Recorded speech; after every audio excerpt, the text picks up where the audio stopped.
ಸದನ ನಡೀತಾ ಇದೆ. ಈಗ ನಾವೆಲ್ಲ ಸದನದಲ್ಲಿ ಭಾಗವಹಿಸ್ತಾ ಇದ್ದೀವಿ. ಈಗ ಧರ್ಮಸ್ಥಳ ವಿಚಾರ ಈಗಾಗಲೇ ಬಹಳ ಚರ್ಚೆ. ನಾವೆಲ್ಲ ಮಂತ್ರ ಕೂತ್ಕೊಳ್ಳಿ, ಪ್ರಶ್ನೋತ್ತರ ಮುಗಿದಿದೆ, ಲಿಖಿತ ಕೊಟ್ಟಿದ್ದಾರೆ. ಈಗ ಒಂದೇ ನಿಮಿಷ.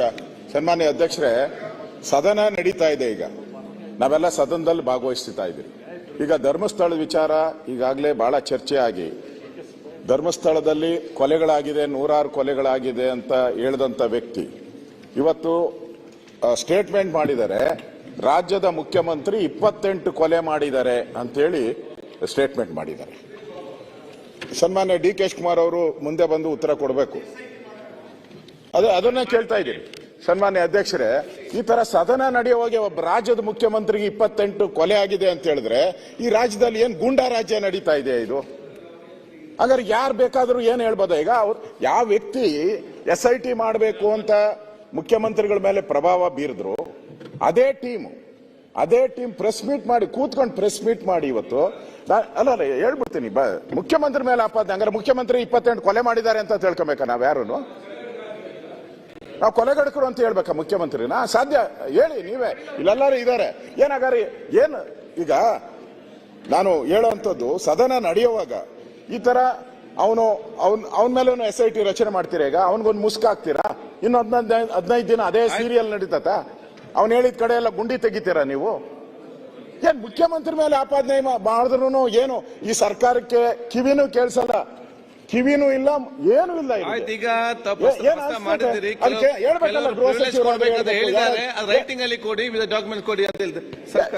ಆಗ್ಲೇ ರಿಪ್ಲೈ ಮಾಡಿದ್ದಾರೆ ಇದ್ರ ಬಗ್ಗೆ. ನಾನಲ್ಲ, DK ಶಿವಕುಮಾರ್ ಅವರು ರಿಪ್ಲೈ ಮಾಡಿದ್ದಾರೆ. ಇವನಿಂದ ಯಾವನಿದ್ದಾನೆ ಅಷಡ್ಯಂತ್ರ ಅಂತ ಕೇಳಿದ್ದಾರೆ. ಆ ಸ್ಟೇಟ್ಮೆಂಟ್ ಗೆ ಮುಖ್ಯಮಂತ್ರಿಗಳು ಹೌದು ಅಂತ ಒಪ್ಕೋತೀರಾ ಅಥವಾ ಯಾರು ಆರೋಪ ಮಾಡಿದ್ದಾರೆ ಅವ್ರ ಮೇಲೆ ಆಕ್ಷನ್ ತಗೋತೀರಾ? ಮೌನವಾಗಿದ್ರೆ ಹೌದು ಕೊಲೆ ಮಾಡಿದೀವಿ ಅಂತ, ಕೊಲೆ ಮಾಡಿಲ್ಲ ಅಂತಂದ್ರೆ ಆ ವ್ಯಕ್ತಿ ಮೇಲೆ ಆಕ್ಷನ್ ತಗೊಳ್ಬೇಕು. ಅಲ್ಲ, ಕೊಡ್ತೀವಿ ತಮ್ಮ ಮೂಲಕ, ಮೌನವಾಗಿ ಏನಿಲ್ಲ, ಅದಕ್ಕೆ ತಕ್ಕ ಉತ್ತರ ಕೊಡ್ತೀವಿ. ಕೊಡ್ದಿರಾ? ಎಲ್ಲೂ ಏನ್ ಬೇಕಾದ್ರೂ ಮಾತಾಡಬಹುದು ಪರಿಸ್ಥಿತಿ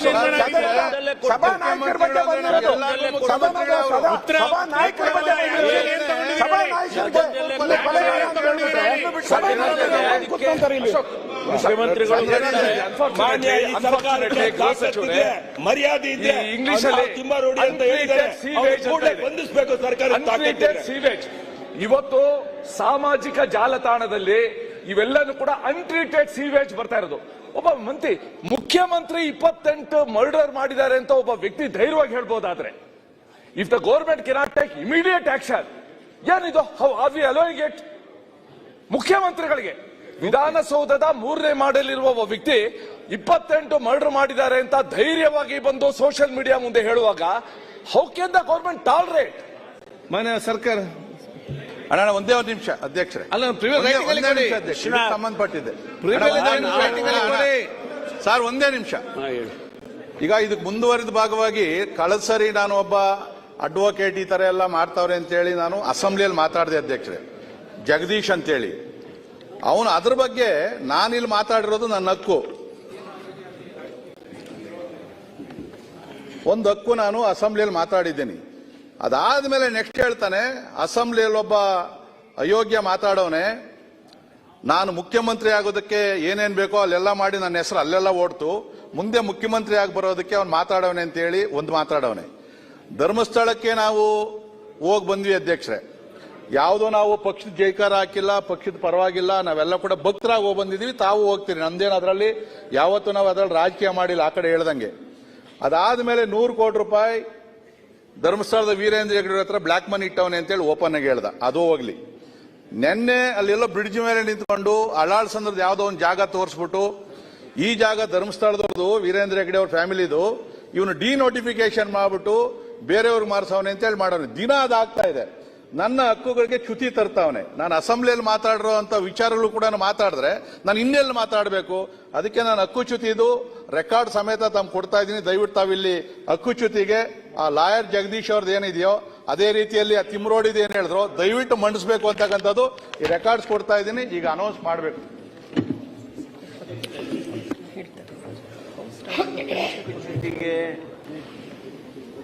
ಮಾನ್ಯ ವಿಶ್ವನಾಥ್ರವರು ಮೂವ್ ಮಾಡೋದ್ರ ಬಗ್ಗೆ ಪ್ರಸ್ತಾಪ ಮಾಡಿದರು. ಅವರ ಹಕ್ಕದು. ಸದನದಲ್ಲಿ ನಮಗಿರ್ತಕ್ಕಂಥ ದೊಡ್ಡ ಹಕ್ಕಂದ್ರೆ ಪ್ರಿವಿಲೇಜ್ ಮೋಷನ್. ಅದಕ್ಕೆ ನಿಯಮಾವಳಿಗಳಿವೆ. ಆ ನಿಯಮಾವಳಿಗಳಂತೆ ಅವರು ನೋಟಿಸ್ ಕೊಡಲಿ. ಅದನ್ನು ಸದನ ಇಂಥ ಪ್ರಕರಣಗಳನ್ನಂತೂ ನೀವು ಅದೇನೋ ಹೇಳಿದ್ರಲ್ಲ, ಅದು ಯಾರೋ ಒಬ್ಬರು ಇಂಥವನು ಮಾತನಾಡಿದ್ದಾನೆ, ಸದನಕ್ಕೆ ಆಗಿರ್ತಕ್ಕಂಥ ಗೌರವ ಹೌದದು. ಆದ್ದರಿಂದ ಅದನ್ನು ನೀವು ನೋಟಿಸ್ ಕೊಡಿ. ನಿಯಮನ ಪ್ರಕಾರ ಅದಕ್ಕೆ ಸೂಕ್ತವಾಗಿರ್ತಕ್ಕಂಥ ಸ್ಪಂದನೆಯನ್ನು ಸರ್ಕಾರನೂ ಮಾಡುತ್ತೆ. ಮಾನ್ಯ ಸಭಾಧ್ಯಕ್ಷರು ಅಂಥ ನೋಟಿಸ್ಗಳನ್ನು ಒಪ್ಪಬೇಕು ಅಂತೇಳಿ ನಾನು ನಿಮ್ಮಲ್ಲಿ ಕೋರ್ತೇನೆ. ಇಲ್ಲ ಪರಮೇಶ್ವರ್ ಈಗ ಇದಕ್ಕೆ ಸಂಬಂಧಪಟ್ಟಾಗ ಡಾಕ್ಯುಮೆಂಟ್ ಕೊಟ್ಟಿದ್ದಾರೆ. ನಾನು ಸಮಿತಿಗೆ ವಹಿಸ್ತೇನೆ, ಚರ್ಚಿಸ್ತೀವಿ. ಅದು ಆಯ್ತಲ್ಲ ಸರ್, ವಿಶ್ವನಾಥದ್ದು ಆಯ್ತು, ಇದಾಯ್ತಲ್ಲ. ಮುಖ್ಯಮಂತ್ರಿಗಳ ಮೇಲೆ ಹೇಳಿದ್ದಕ್ಕೇನು ಗೃಹ ಸಚಿವರು ಸುಮ್ಮನೆ ಕೂತ್ಕೊಂಡಿದ್ದೀರ? ಅವರು ಗೃಹ ಸಚಿವರು ಹೇಳ್ತಾರೆ, ನಾನು ಮುಖ್ಯಮಂತ್ರಿ ಮೇಲೆ ಏನ್ ಹೇಳಿಲ್ಲ. ಸ್ವಲ್ಪ ಹೇಳ್ರಿ, ನನಗೂ ನೀವು ಚರ್ಚೆ ಉತ್ತರ ನೋಡಿ, ಉತ್ತರ ಕೇಳುದು ನೀವೇ. ಹೇಳಿದ್ದಾರೆ, ನಮ್ಮ ಪಾರ್ಟಿಯ ಪ್ರಮುಖರ ಮೇಲೂ ಹೇಳಿದ್ದಾರೆ, ಮುಖ್ಯಮಂತ್ರಿಗಳ ಮೇಲೂ ಹೇಳಿದ್ದಾರೆ, ಎಲ್ಲದನ್ನು ಹೇಳಿದ್ದಾರೆ. ಸರ್ಕಾರ ನಡೆಸ್ತಾರೆ, ನೀವು ನಿಮ್ ಬಗ್ಗೆ ಹೇಳ್ತಾ ಇದ್ದಾರೆ ಅಂತ ಹೇಳ್ತಾರೆ. ನಮ್ಮ ಪಾರ್ಟಿ ಬಗ್ಗೆ ಹೇಳಿದ್ರೆ ನಮ್ಮ ಪಾರ್ಟಿ ಎಚ್ಚರಿಕೆ ತಗೊಳ್ಳೋದು ಮಾಡ್ತೀವಿ. ಅವ್ರು ಯಾರು ನೋಡಿದೀನಿ, ಏನೇನ್ ಸ್ಟೇಟ್ಮೆಂಟ್ ಮುಖ್ಯಮಂತ್ರಿ ಕೊಲೆ ಮಾಡಿದ್ದಾರೆ ಅಂತಾನು ಹೇಳಿದ್ದಾರೆ. ನಾನು ಕೇಳಿದೀನಿ, number including number. I know that. ಅದಲ್ಲದೆ ನಿಮ್ ಪಾರ್ಟಿ ಲೀಡರ್ಗಳ ಮೇಲೂ ನ್ಯಾಷನಲ್ ಜನರಲ್ ಸೆಕ್ರೆಟರಿ ಬಗ್ಗೆನೂ ಮಾತಾಡಿರೋದು ನನ್ನ ಹತ್ರನೂ ಫೋನಲ್ಲಿ ಇದೆ. ನನ್ನ ಬಗ್ಗೆನೂ ಮಾತಾಡಿದ್ದಾರೆ. ನಾನು what I am trying to tell, ಅಸೆಂಬ್ಲಿಲಿ ಆ ಹೆಸರುಗಳನ್ನ ತಗೊಂಡು ಲೀಡರ್ ಮಾಡಕ್ ಹೆಸರು ತಗೊಳ್ಳಿಲ್ಲ ಸರ್, ಹೆಸರು ತಗೊಳ್ಳಿಲ್ಲ. Let the home minister take what ಹೆಸರು ತಗೊಳ್ಳಿಲ್ಲ. ಹೇಳಿದ್ರ ಬಗ್ಗೆ ಒಂದು SIT ರಚನೆ ಮಾಡಿ. ಮುಖ್ಯಮಂತ್ರಿಗಳ ಬಗ್ಗೆನೇ ಎನ್ಕ್ವೈರಿ ಮುಖ್ಯಮಂತ್ರಿಗಳೇ, ಯಾಕಂದ್ರೆ ಅವ್ರು ಹೇಳ್ದಂಗೆ ಕೇಳಿ SIT ರಚನೆ ಮಾಡಿ. ಹೋಮ್ ಮಿನಿಸ್ಟರ್ ಆಗಿದ್ರು, ಯಾಕೆ ಚರ್ಚೆ ಮಾಡುವಂತ ಹೆಸರು ಅಲ್ಲ ಅಧ್ಯಕ್ಷರೇ. ಗೊತ್ತಿದೆ ನಮಗೆ. ಆದ್ರೆ ಅವ್ರ ಹೆಸರು ದೊಡ್ಡ ಮಾತಾಡಿದವ್ರನ್ನ ಬಹಿರಂಗವಾಗಿ ಬಿಡ್ತೀರಿ ಅಂತಂದ್ರೆ ಯಾರೇ ಸಣ್ಣದೋನು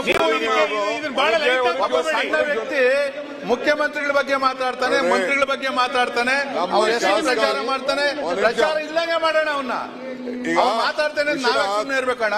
ನಿನ್ ಬಗ್ಗೆ ಮಾತಾಡ್ರೆ ನಾವು ಸುಮ್ಮನೆ ಇರಲ್ಲ. ನಾವು ಮಾತಾಡಿ ಟೀಕೆ ಮಾಡಿದ್ದೀನಿ ನಾನು. ಶಾಸಕಾಂಗ ಸದನದ ಯಾರೇ ಮೇಲೆ ಯಾವುದೇ ಮುಖ್ಯಮಂತ್ರಿಗಳ ಮೇಲೆ ಬಂದ್ರೆ ಇದು ಪಾರ್ಟಿ ಅಂತ ಹೇಳಿ ಬರೋದಿಲ್ಲ. ಶಾಸಕಾಂಗ ಸಭೆ ಯಾವ ದೊಡ್ಡದು ಅಂತ ಹೇಳಿ ಹೆಸರು ಶಿವಲಿಂಗೇಗೌಡರು ಈ ವಿಚಾರನ ಪ್ರಸ್ತಾವನೆ ಮಾಡಿದ್ರು. ನೀವು ಯಾರು ಹೆಸರು ಹೇಳ್ತಾ ಇದ್ದೀರಾ ಅದನ್ನ ಪ್ರಸ್ತಾವನೆ ಮಾಡಿದ್ರು. ನಾನು ಕಣ್ಣಲ್ಲಿ ಅವ್ರು ಮಾತಾಡಿದಂತ ಸ್ಟೇಟ್ಮೆಂಟ್ ನಾನು ಸಿಎಂ ಹೇಳಿದೆ. ಸಿಎಂ ನೋಡಿರ್ಲಿಲ್ಲ. I just explain to him, ಈ ತರ ಇದೆ, ಈ ತರ ಮಾಡಿದ್ದಾರೆ, ನಿಮ್ನೆ ಕೊಲಗಾಡಕ ಅಂತ ಹೇಳಿದ್ದಾರೆ, ನಿಮ್ದು ಲೆಕ್ಕ ಇದೆ ಸ್ವಾಮಿ ಇದರಲ್ಲಿ ಅಂತ ಹೇಳಿದೆ. ಅದಕ್ಕೆ ಇಮಿಡಿಯೇಟ್ ಹೋಮ್ ಮಿನಿಸ್ಟರ್ಗೆ ಏನ್ ಡೈರೆಕ್ಷನ್ ಕೊಡ್ಬೇಕು ಅವ್ರು ಕೊಟ್ಟಿದ್ದಾರೆ. ಅದನ್ನ ಈ ಅಸೆಂಬ್ಲಿಲಿ ಚರ್ಚೆ ಮಾಡೋದಿಲ್ಲ. ಬೇರೆ ಅವ್ರ ಕೈಲಿ ಅಧಿಕಾರ ಇದೆ, ಅದಕ್ಕೆ ಅಧಿಕಾರದಲ್ಲಿ ಏನ್ ಮಾಡ್ಬೇಕು ಅದಕ್ಕೆ ಮಾಡ್ಲಿ. ಆ ಭಾಷೆ ಎಲ್ಲ ನಾನು ನೋಡಿದೀನಿ. ಇವತ್ತು ಬೆಳಗ್ಗೆ ಬಿಜೆಪಿ ನ್ಯಾಷನಲ್ ಸೆಕ್ರೆಟರಿ ಬಗ್ಗೆ ಮಾತಾಡಿದ್ದು ನಾನು ನೋಡಿದೀನಿ. ಬಹಳ ನಮಗೂ ಬೇಜಾರಾಯ್ತು. ಅದನ್ನ ನೋಡ್ಬಿಟ್ಟು ನನಗೂ ಕಳಿಸ್ಕೊಟ್ರು ಅದನ್ನೆಲ್ಲ. Though I am not home minister, but still they are sharing lot of information to me like you people. So ಇಲ್ಲಿ definitely I think so home minister will deal with it. ಅಲ್ಲ DK ಶಿವಕುಮಾರ್ ಅವರೇ, ಬೇರೆ ವಿಚಾರ ಬಂದಾಗ ಸ್ವಲ್ಪ ಖಡಕ್ ಆಗಿ ಜೋರಾಗಿ ಅಂತ ಅಂದ್ರಿ. ಇವಾಗ ಎಲ್ಲಿ ಅದು ಅನ್ಲೇ ಇಲ್ಲಲ್ಲ. ಸಿಎಂ ನಲ್ಲಿ ಬಂದಾಗ 28 ಕೊಲೆ ಬಂದಾಗ ಒಂದ್ಸರಿ ಹಿಂಗ್ ಅಂದಿದ್ರೆ ನೀವು ಜೋಡಿ ಕರೆಕ್ಟ್ ಅಂತ ಇದ್ರಿ. ಅನಿಸ್ತಾ ಇದೆ. ಆಯ್ತು, ಗೃಹ ಸಚಿವರು ಈ ವಿಚಾರದಲ್ಲಿ ನಾವು ಸರ್ಕಾರ ಜೊತೆಯಲ್ಲಿ ಮಾನ್ಯ ಅಧ್ಯಕ್ಷರೇ, ಇಂಥ ವಿಚಾರಗಳು ಬಂದಾಗ ತಾವು ಬಹಳ ಜೋರಾಗಿ ಮಾತಾಡ್ತೀರಿ. ನಾವು ಸರ್ಕಾರ ಅಷ್ಟೊಂದು ಹೆಲ್ಪ್ಲೆಸ್ ಆಗಿದೆ ಅಂತ ತಿಳ್ಕೊಂಡಿದ್ದೀರಾ ನೀವು?